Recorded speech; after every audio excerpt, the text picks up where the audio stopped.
38 active outbreaks in long-term care facilities. Another 14 in retirement homes have resulted in 69 people dying here in Toronto. As a result, testing and a variety of measures are being stepped up, and that means we can also expect some startling new numbers. This will mean inevitably that our COVID-19 numbers within long-term care homes will go up.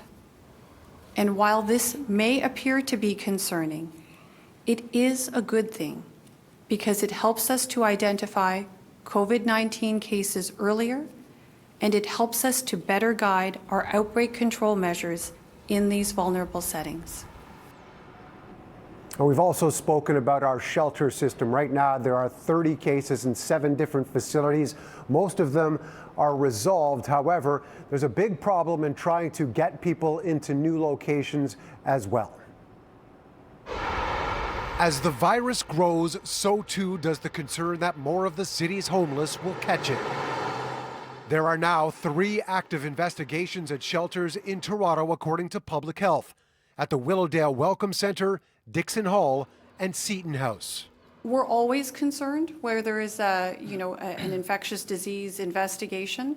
That's our job as public health.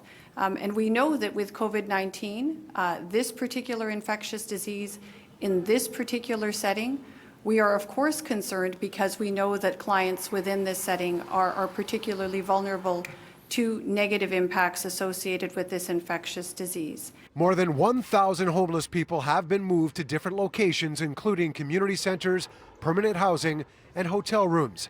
The city's plan to move another 1,000 by the end of the month, but the process doesn't come without complications.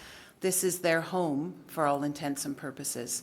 And to suggest moving their home on a temporary basis does require a certain amount of discussion, support, perhaps visiting the site, to make them feel comfortable that they will continue to receive proper care and support at that location.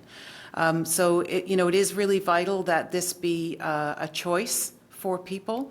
An interim recovery site for those with COVID-19 was also set to open today after weeks of waiting. This space will enable individuals to be isolated while they recover and therefore minimize the chance of spread of COVID-19 to others.